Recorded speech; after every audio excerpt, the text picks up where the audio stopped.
Ate Kay. Magbabakasakali lang ako na mapili yung sulat kong ito at mapasama sa mga kwentong na itatampok sa inyong programa. Matagal-tagal na rin po akong sumusubaybay sa mga storyang ibinabahagi ng ating mga kabarangay at nasabi ko sa sarili ko na baka ito na ang panahon para istorya ko naman ang marinig ko at ng ibang mga tao. Ate Kay, kwento ito ng mga pangarap, pagmamahalan at pagkakaibigan. Ito ang bahagi ng buhay ko na hindi ako magsasawang ikwento kahit paputi na ang buhok ko. Kumbaga kasi sa ulam, kumpletos recados. May lungkot, may takot, medyo may galit, pero higit sa lahat may tuwa at saya. Tawagin mo na lang ako sa pangalang Nympha. Katulad ng ilang bata, lumaki din ako na maraming kalaro at kaibigan. Pero syempre, sa magkakabarkada, may mga espesyal na itago na lang natin sa pangalang Lando at Rose. Magkakapitbahay po kami at magkakaklase mula elementary hanggang high school. Lagi kaming magkakasama sa lungkot at saya, lalo na sa pagbuo ng aming mga panaginip at pangarap sa buhay.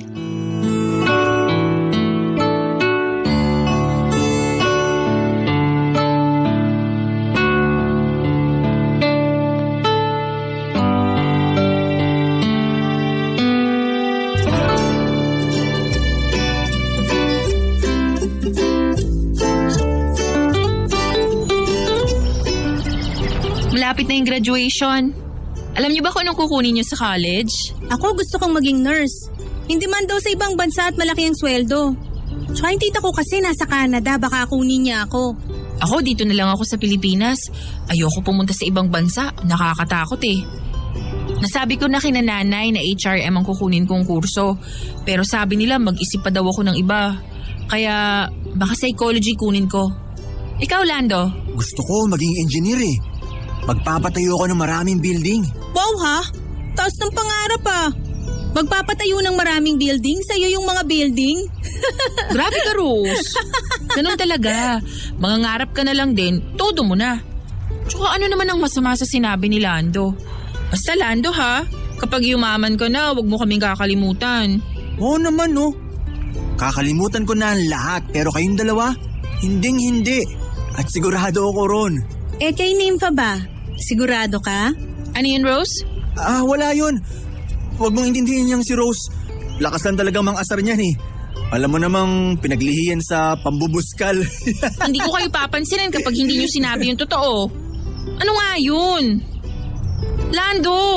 Rose! Sige, pagbilang ko ng 3 at walang nagsalita sa inyo, hindi ko na talaga kayo kakausapin.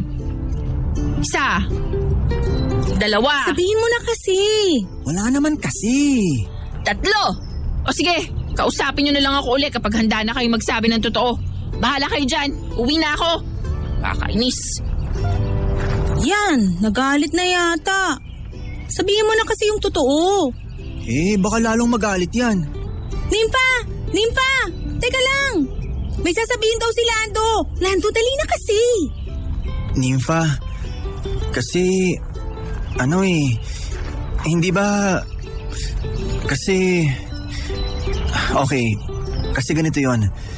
Malapit naman na ang graduation, di ba?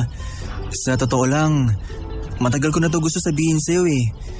Kaya lang, kasi kaya lang... Diretsuhin mo na nga kasi ako, Lando. Ano ba yun? Rose! Ano ba? May alam ka ba dito? Ano kasi? May gusto sa'yo si Lando, Nympha. Kainis ka naman, Rose, oh. Tagal kong hinintay itong pagkakataon na to tapos sisirain mo lang. Ang bagal mo kasi eh. Kita mo na ngang naiinis na sa Nympha eh. Yun na yun, Nympha. Totoo yun. Gusto nga kita. May gusto ako sa'yo. Matagal na. Hindi ko lang maamin. Natatakot kasi ako na baka mamaya hindi mo na ako pansinin. Baka iwasan mo na ako. Siyempre, ayaw ko rin naman na mawala yung pagiging magkaibigan natin. Tapos baka mamaya niyan, kapag umamin kasi ako sa'yo, bigla tayong magkailangan. Ayoko naman mangyari yun. Tapos naikwento ko na rin kay Rose. Yun na yun? Oo. Sorry talaga. Pero kung hindi okay sa'yo na magkagusto ako, di sige, kakalimutan ko na lang yun. Kalimutan na lang natin na nangyari itong pag-amin ko. Ay, ito na nga bang sinasabi ko kaya... Hindi tayo na. Ha? Ayaw mo. Siyempre gusto ko. Kaya lang kasi parang... Alangan namang magpaligaw pa ako sa'yo at magpakipot. Tagal na natin magkakilala tsaka may gusto din naman ako sa'yo. Huwag ka lang magloloko. Hoy! Pinapaalala ko lang sa inyo na di porket kayo na iiwan nyo na ako ha. Di porket mag-on na kayo, itsapwera na ako sa ating tatlo. Subukan nyo lang. Ano ka ba, Rose? Siyempre. Bago pa mangyari ang nangyari ngayon, huwag nating kakalimutan na magkakaibigan tayo. Mabuti na yung malinaw. Orlando, pitpitin mo na tong bag ko at mga gamit. Hatid mo na ako sa bahay. Tara na, Rose! Padala na rin nung sa akin, Lando ha. Ako naman ang tulay mo eh. Nympha, I love you. Ako din. Yak, kadiri kayo. Tara na nga.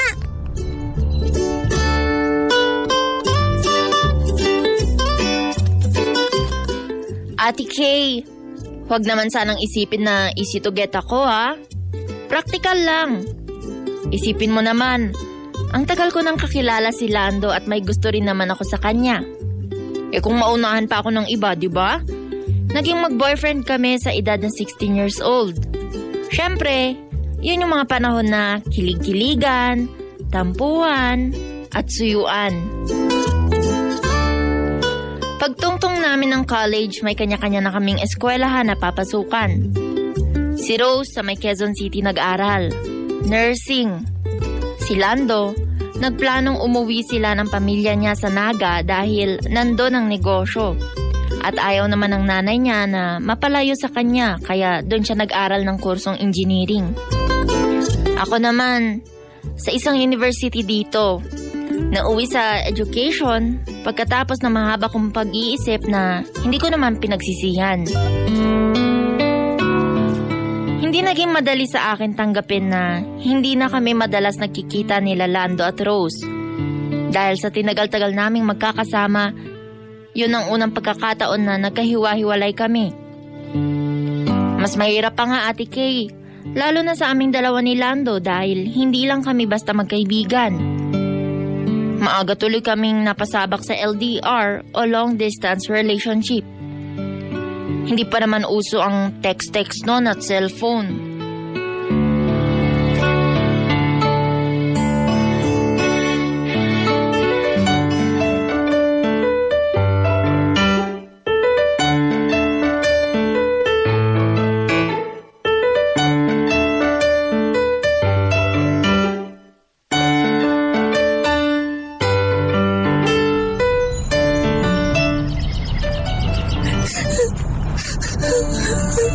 Hoy, Rose! Tumigil ka nga, para kang ewan dyan. Bakit ka ba iyak ng iyak, ha? Nakakahiya o pinagtitinginan na tayo ng tao? Mamaya isipin ng mga nakakakita sa atin kung ano na ang nangyayari sa'yo. Tumahan ka na nga. Nalulungkot lang naman ako eh. Masama bang malungkot? Tayong dalawa magkikita pa kahit hindi masyadong madalas si Lando. Ang layo kaya ng Naga. Hindi naman pwedeng dumalaw tayo sa kanya lagi. Tsaka nalulungkot ako para sa inyong dalawa. Bakit ka naman nalulungkot para sa amin? Siyempre kung kailan naging kayo, saka tayo magkakahiwa-hiwalay. Ang lungkot kaya nun. Pwede naman tayo magsulatan na. May telepono din naman. Medyo mahal nga lang dahil long distance. Saka, hindi mo naman ako ipagpapalit sa iba. Di ba, Nympha? Lando! Kala mo dyan, bala ka. Tandaan mo hindi ka napagod sa akin manligaw. Hindi ka nga talaga nanligaw eh. Baka naman, porkit wala kang puhunan sa akin, basta-basta mo na lang akong kalimutan. Subukan mo lang talaga. Para tong ewan. Nympha, syempre di yun mangyayari. Naku, siguraduhin mo lang, Lando. Kasi kung hindi ako ang unang-unang babasag ng mukha mo, pati yung mukha ng babaeng ipapalit mo kay Nympha. Wag na wag mo akong susubukan. Kilala mo ako kapag sinabi ko, ginagawa ko talaga. Rose, pwede ba? Anong pwede? Kung pwede sana, kahit sandali lang, iwan mo muna kaming dalawa ni Nympha. Ano to? May sekretuhan na? Porket kayo na, ako ay tsapwera na? Yan na nga ba sinasabi ko eh. Kabago-bago nyo, iwan agad ako. Hindi naman sa ganon, Rose. Hindi ganon. Oo nga, Rose. Sige na, sandali lang para makapag-usap lang kami ng maayos. Please? Oo na, lalayo na. Ang daya.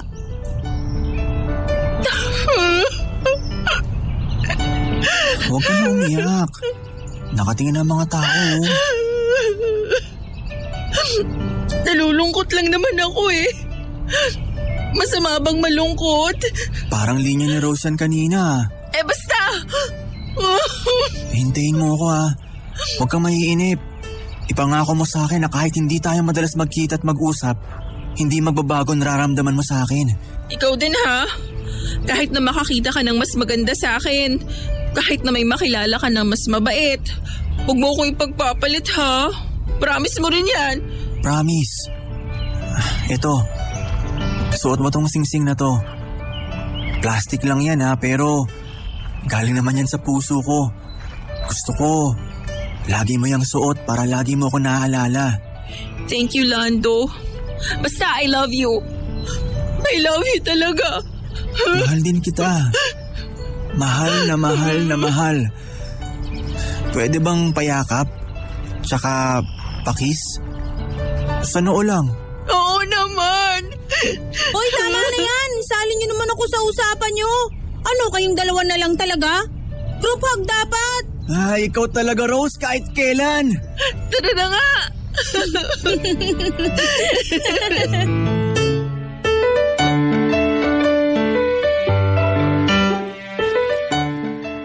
Ate Kay, nagkanya-kanya muna kami ng buhay habang kami ay nag-aaral. Ginamit namin ang bawat isa bilang inspirasyon para tuparin ang aming mga pangarap sa buhay. Para tuparin ang aming mga panaginip noong kami ay mga bata pa. At syempre, para mabuo ang mga dati ay plano lang. Kung minsan, Ate Kay, nakakaluwas si Lando ng Maynila pero agad din namang bumabalik sa Naga para ituloy ang kanyang pag-aaral.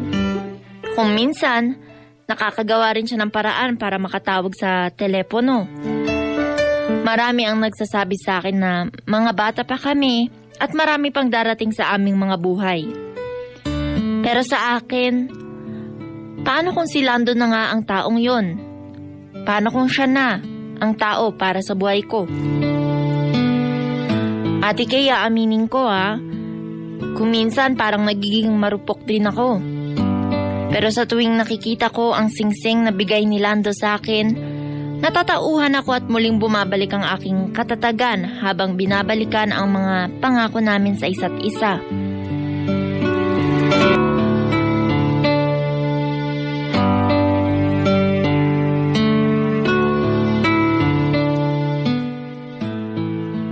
Ate Kay, maraming taon nang nagdaan. Dumating na ang panahon na pinakahihintay naming lahat. Si Rose, nakapag-board na at naging isang ganap na nurse. Ako, nakapag-board na rin at may lisensya na para magturo sa high school. Si Lando, pasado rin at naging licensed engineer. Ang sarap sa pakiramdam na ang dati pinagkukwentuhan lang namin ay hawak-hawak na. Patunay lang talaga, Ate Kay, na ang lahat ng bagay ay nagsisimula sa pangarap at mga plano. Akala ko ito na ulit ang simula para muli kaming magkasama-sama. Para ituloy ang aming buhay. Lalo na ang buhay namin ni Lando na sinubok ng panahon at distansya. Pero hindi pa pala. At mas naging mahirap pa para sa amin kahit patapos na kami ng aming pag-aaral at nakakapagtrabaho na.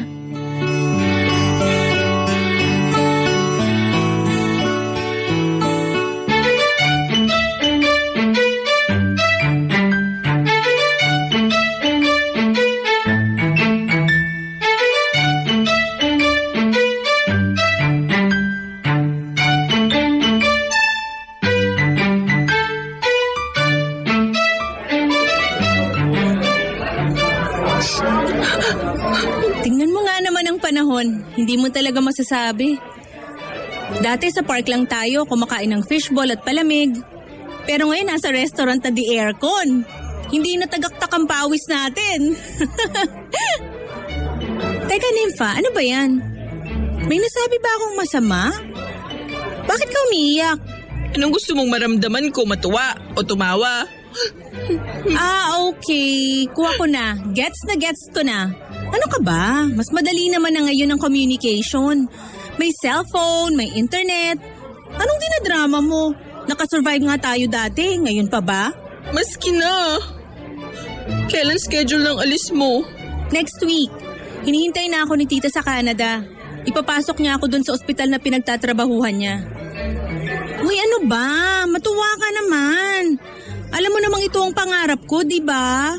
Ito na konting-konti na lang nandun na ako. Natutupad na yung mga plano. Masaya naman ako para sa iyo eh. Totoo, masaya ako. Nalulungkot lang ako kasi ang layo nun. Buti kung isang bus lang nandun na. Anytime pwede kitang dalawin. Tsaka magiging busy ka na. Para tong ewan, tama na yan. O ayan na si Lando. Hi, Han. Pakis nga ako. Mwah. Musta, Rose? Ako okay lang. Yang si Nympha ang tanungin mo. Isa ka pa. Parehas kayo ni Rose. Oh, kararating ko lang. Bakit? Ano na naman to, Rose? Excuse me, bakit ako? Pero uy, congrats ha. Balita ko may offer ka na sa Tatea. Nice! Big time! Doon magtatayo ng maraming buildings. Congrats! I'm happy for you. Salamat. Sinuwerte lang. Kau rin naman ah. Hello, Canada! Yan, sige, pag-usapan nyo ng pag-usapan. Sana nga di nyo na lang natanggap yung mga offer nyo sa ibang lugar. Kainis. Lalo ka na, Lando. Oh, bakit naman? E paano? Iiwan mo na naman ako. Pag-aalalahanin mo na naman ako. Pag-iisipin. Lalo na ngayon ang layo-layo. Daya nyo dalawa. Han, napag-usapan na natin to, di ba? Para rin naman to sa atin. Pwede naman dito ka na lang sa Pilipinas eh. Bakit lalayo ka pa? Eh, sayang naman ang pagkakataon. O siya, magsi-CR lang ako. Magdramahan muna kayo. Han, alam ko dito madali. Alam ko iba ng sitwasyon ngayon.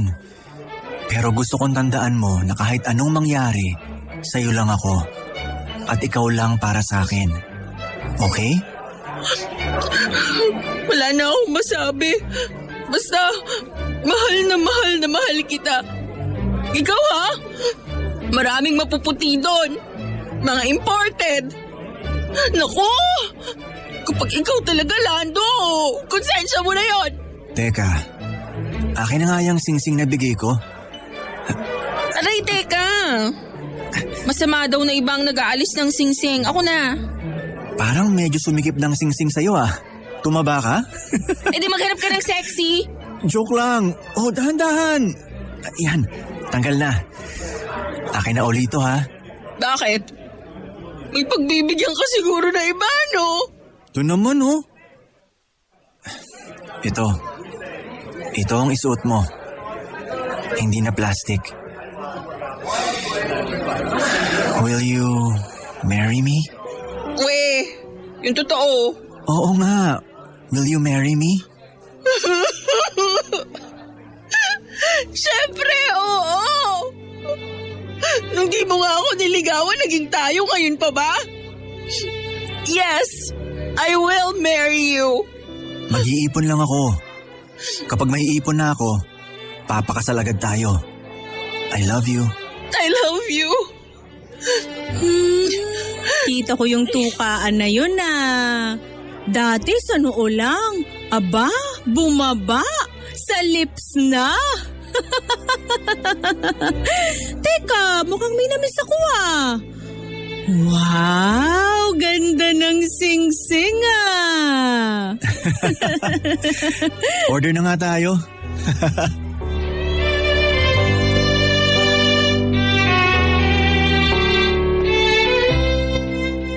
Ate Kay, malungkot na masaya na nakakatakot. Tinanggap ko ang alok ni Lando. Ilang taon lang daw ng pag-iipon at magpapakasal na kami. Dumating din ang araw ng pag-alis ni Rose. Malungkot pero masaya na rin dahil natupad na ang matagal niyang pangarap. Pero ang pag-alis ni Lando, yun ang pinakamahirap. Una, malalayo siya sa akin. At pangalawa, hindi biro ang magiging trabaho niya bilang engineer sa Amerika. Malalaking buildings daw ang projects nila. May takot din ako na baka mapaano siya kapag nasa site sila. Isa pa, baka makakilala siya ng iba. Imported na malayo sa itsura ko. Yun ang isa ko pang kinakatakot. Pero sabi nga niya, sa akin lang siya at ako ay nag-iisa para sa kanya. Unti-unti nang natupad ang aming mga pangarap na lahat ay nagsimula lang sa panaginip. Ate Kay, lagi akong kinakabahan tuwing may nababalitaan ako na may hindi magandang nangyayari sa ibang bansa, lalo na kung nasan si Lando. Halos hindi na nga rin ako makatulog sa gabi kakaisip kung ano ang mangyayari sa kanya. Hindi rin kasi lagi ang pag-uusap namin dahil na rin sa schedule namin sa trabaho at diferensya ng oras dito at sa ibang bansa. Dumarating minsan ang pagkakataong halos isang buwan ako walang balita sa kanya. Marami tuloy naglalaro sa isip ko kung ano nga bang estado ng aming relasyon. Nakakadagdag pa sa aking pag-iisip ang mga sinasabi ng ibang tao sa paligid ko na baka may iba na raw si Lando. Na baka hindi lang niya masabi na ayaw na niya sa akin. Pero Ate Kay, pinilit kong magbingi-bingihan sa lahat ng narinig ko.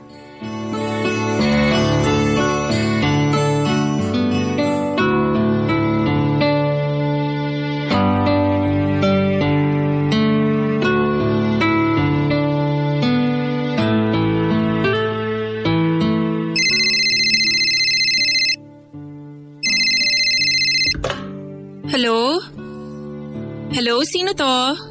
Hello? Nympha? Han, si Lando to. Tinatawagan ko kasi cellphone mo. Di makontak kaya dito ko sa landline niyo tumawag. Han! Kumusta ka na?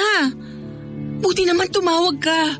Hindi na ako mapakali dito kakaisip eh. Wala man lang kaming balita sa'yo kahit parents mo. Hindi alam kung anong lagay mo dyan. Kumusta ka na ba? Okay lang naman ako. Medyo busy lang talaga sa trabaho. Demanding yung kliyente namin. Gusto lagi akong nasa site. Aalis ako ng maaga tapos medyo late na ako nakakauwi kasi may mga tinatapos din akong paperworks.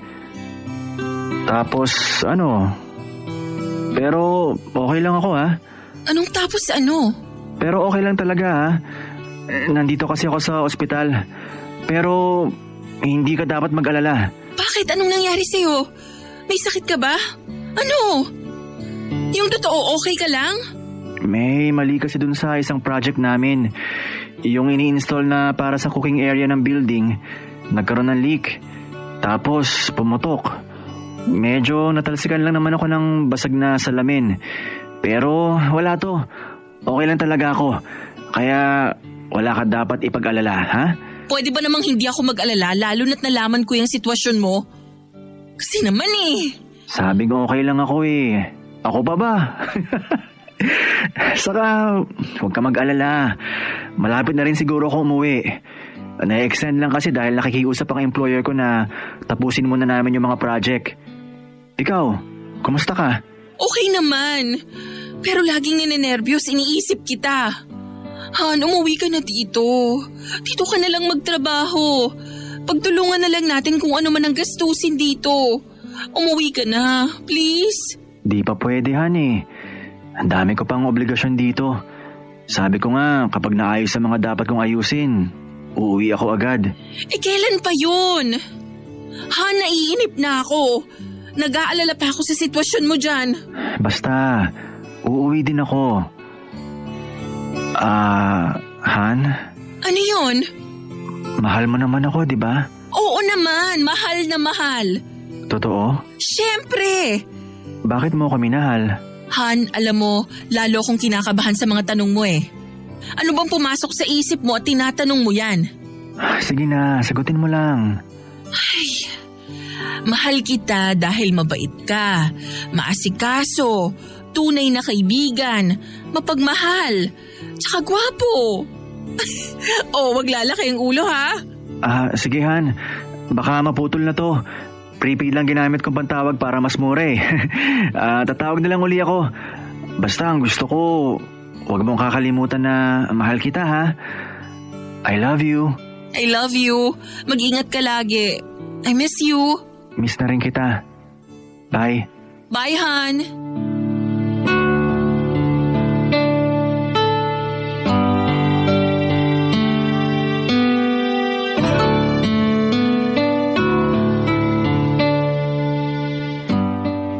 Parang may kakaiba kay Lando nung makausap ko siya sa telepono. Hindi ko alam kung ano, pero imbis na mapawi ang pangamba ko dahil nakausap ko siya, mas lalo akong kinabahan. Mas lalo akong natakot. Hindi lang dahil nasa ospital siya, kundi baka may mas dapat akong malaman na pinagtatakpan lang niya. Ayoko sana magduda, Ate Kay, pero unti-unti na akong kinakain ng hinala. Nanibago rin ako dahil mas napadalas ang tawag sa akin noon ni Lando para mangumusta. Mas may panahon na raw siya dahil nasa opisina na lang siya at hindi na pinapadala sa mga sites kung nasaan ang project nila. Natuwa naman ako dahil alam kong mas ligtas siya sa ganong sitwasyon at hindi na mauulit yung aksidenteng nangyari. Napakahirap, Ate Kay, ng LDR. Kahit pa sabihin mong may tiwala kayo sa isa't isa. Kahit pa sabihin mong nakaplano ang mga gagawin nyo sa muli nyong pagsasama, darating pa rin talaga sa punto na makakaramdam ka ng selos at duda.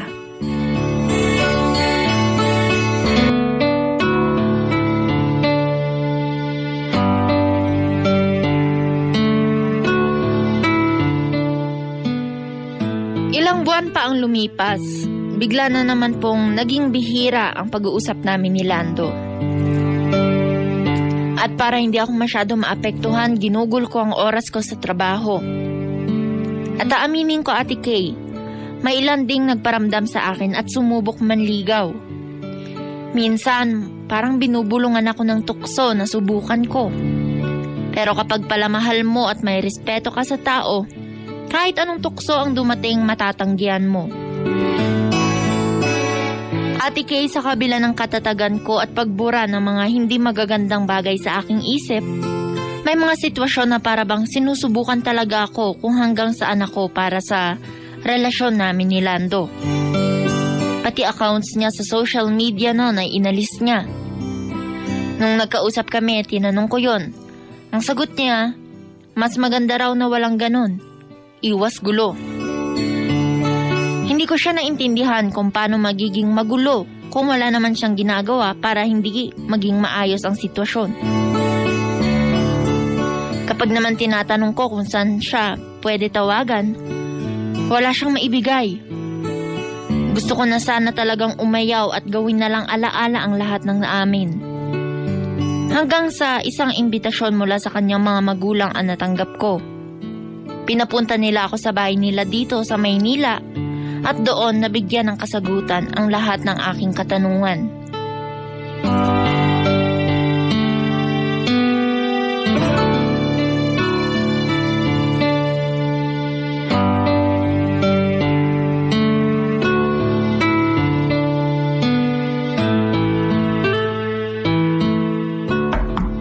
Tao po! Tao po! Tita, si Nympha po ito. O, Nympha. Pasok.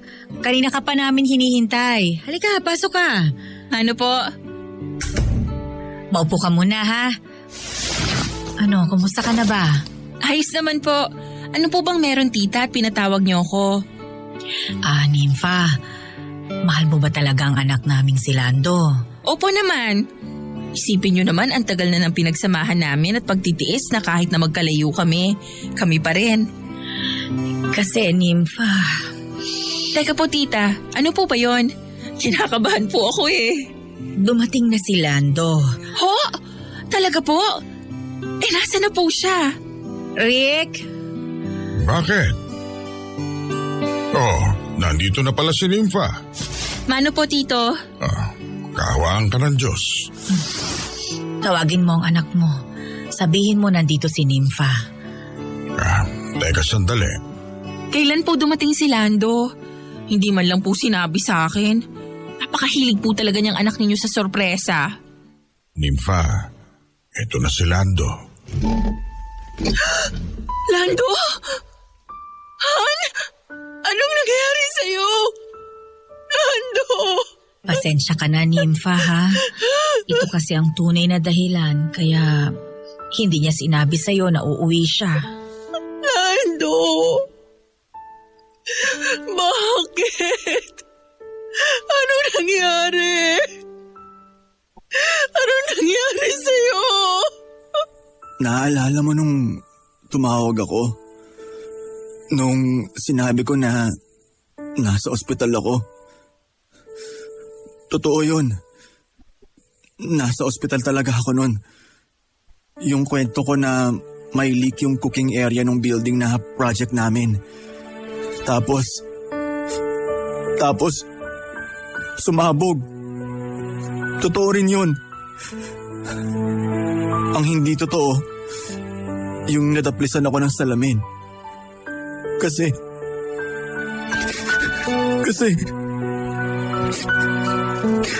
ako ang napuruhan sa aming lahat. Ako ang may pinakamalalang nangyari. Nasunog ako. Buong katawan ko. Yung mga binti ko, dapat gagawa ng paraan. Pero hindi na kinaya. Kaya pinutol. Inabot din mukha ko. Kung may mabuti man, yun yung di ako nabulag. Lapnos ang buo kong katawan. Ang sakit-sakit. Sobra. Pa, pwede pong iwan niyo muna kami ni Nympha. O sige, anak. Nympha, ikaw na munang bahala kay Lando, ha? Sige po, tita. Han, bakit hindi mo sinabi? Bakit hindi mo sinabi sa akin agad?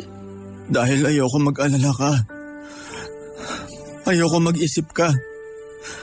Mas gugustuhin ko pa na magalit ka sa akin kaysa alalahanin mo ko. Lando naman eh. Nung una ko nakita itsura ko sa salamin, napakahirap tanggapin. Napakabigat sa kalooban. Wala naman sa plano to eh. Hindi ganito ang iniisip kong mangyayari. Literal, Nympha. Literal na wala na akong mukhang maihaharap sa'yo. 2 beses ako nagtakang tapusin ang buhay ko. Ang hirap eh. Ang sakit na ng buong katawan ko. Pati isip at kalooban ko. Hirap na rin. Bakit nangyari sa atin to? Bakit? Nympha. Sorry. Sorry talaga. Sorry kung di ko sinabi sa'yo agad. Bukod sa ayaw kita mag-alala, natatakot din ako eh. Natatakot ako na baka kapag nalaman mo agad, iwan mo na ako. Ikaw na lang kasi natitira kong pag-asa nun eh. Ikaw na lang. Nung mga di na ako masyado nakakatawag, inooperahan kasi ako. Tapos naisip ko, wala na. Wala nang patutunguhan buhay ko. Kaya naisip ko baka kapag di ako nagparamdam sa'yo, mas madali sa'yo nakalimutan ako. Kasi baka di mo na ako matanggap eh. Hindi naman ako ganun, Lando. Wala na, Nympha. Ikakahiya mo na ako. Hindi mo na ako maipagmamalaki. Lando. Maiintindihan ko, Nympha. Kung magbago ang isip at nararamdaman mo para sa akin. Wala kang dapat alalahanin. Tinanggap ko bago pa man ako umuwi dito na kung sakaling ayaw mo na sa akin, maiintindihan ko. Kahit naman siguro sino, walang papayag na mapangasawang isang katulad ko. Lando, magpagaling ka. Bumawi ka ng lakas. Dadalawin kita araw-araw. Lagi tayong mag-uusap. Tita, tito, mauna po muna ako. Nympha, mahal pa rin kita. Pero naiintindihan ko kung ano man ang maging desisyon mo. Magpagaling ka ha. Babalik ako bukas. Mauna na po muna ako.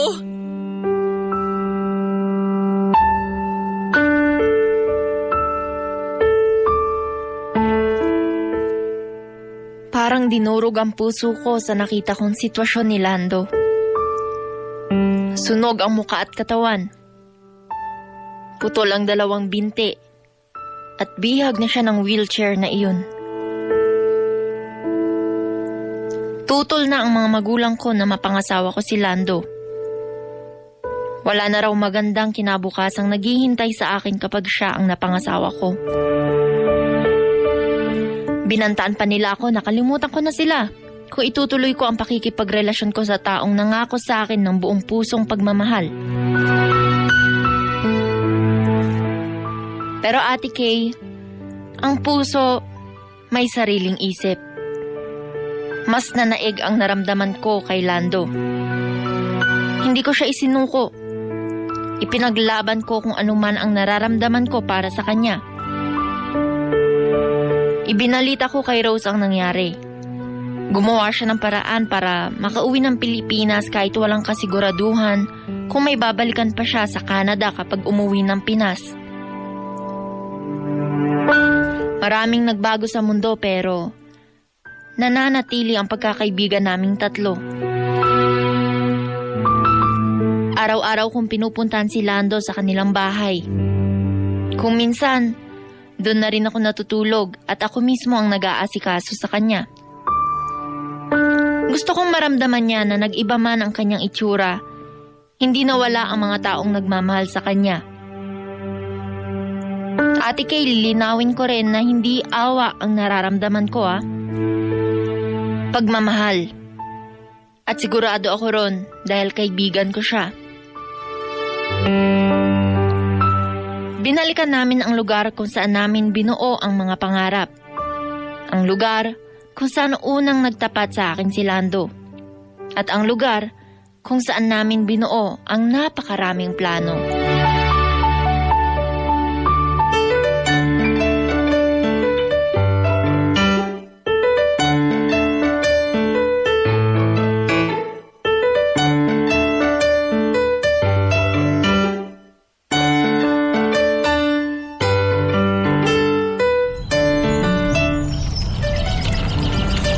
Anong ginagawa natin dito sa park, Nympha? Namamasyal. Bakit? Ayaw mo? Nahihiya kasi ako sa mga tao. Tingnan mo naman ang itsura ko. Isa pa, nahihiya ako sa'yo. Ikaw pa nagtutulak ng wheelchair ko. Bakit ka nahihiya? Hindi biro ang pinagdaanan mo. Hindi lahat ng tao kayang marating kung ano man ang narating mo. Dun pa lang, lamang ka na sa iba. Sa bagay. Salamat ha. Salamat at nandiyan ka pa rin. Salamat at nanatiling kaibigan ko. Hindi mo ako iniwan. Kaya naman... Hoy! Si Nympha na naman? Uy, Rose! Nandito rin ako, no? Di rin kita iiwan.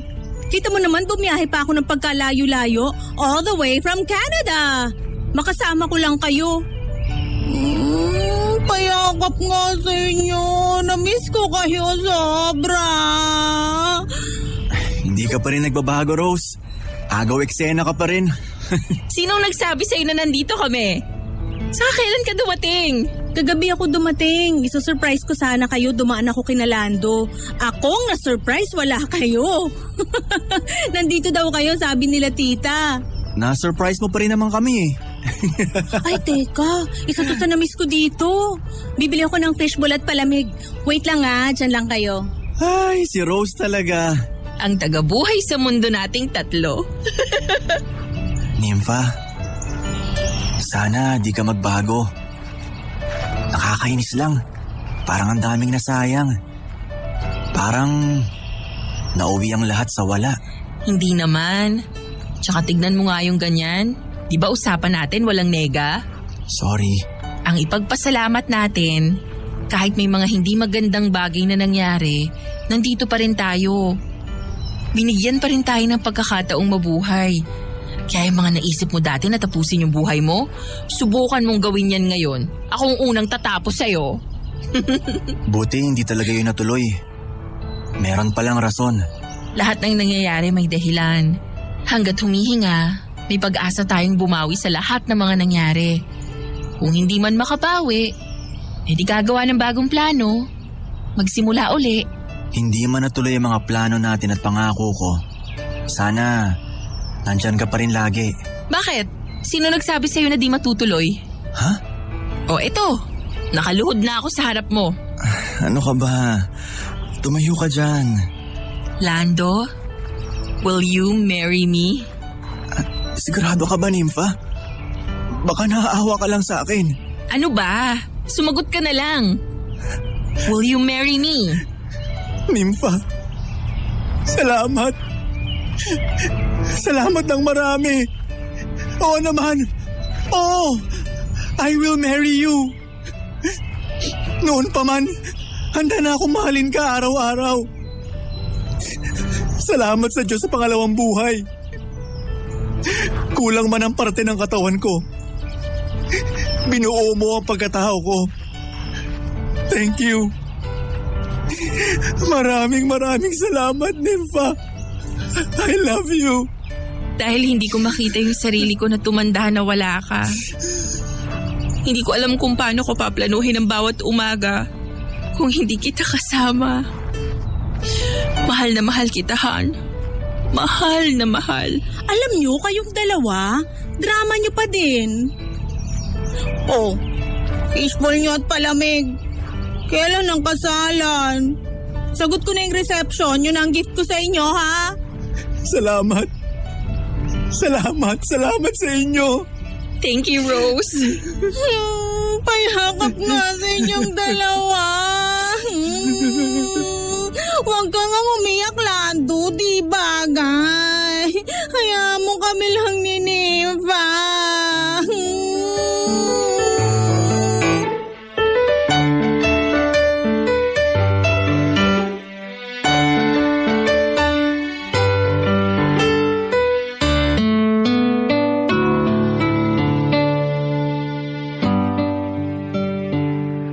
Ate Kay, natuloy ang kasalan. Natanggap na rin ng mga magulang ko ang aking naging desisyon. Matapos ang ilang linggo ng aming kasal ni Lando, bumalik na ulit ng Canada si Rose. Tuloy pa rin ang pagtuturo ko sa eskwelahan. Si Lando naman, nagtayo ng maliit na negosyo mula sa perang nakuha niya sa dati niyang trabaho. Ate Kay, may isa na kaming anak at masayang namumuhay. Iba talaga kapag ang pinili mong makasama habang buhay ay hindi lang basta taong naging crush mo, naging gusto mo, at sinabihan mo ng I love you. Mahalaga rin pala na dapat kaibigan mo ang taong pipiliin mong maging kabiyak ng puso mo. Tulad namin ni Lando, hindi lang kami lovers, kundi friends forever. Hanggang dito na lang po, Ate Kay. Maraming salamat po sa pagbasa ng aking kwento. Ako po ang inyong kabarangay forever, Nympha.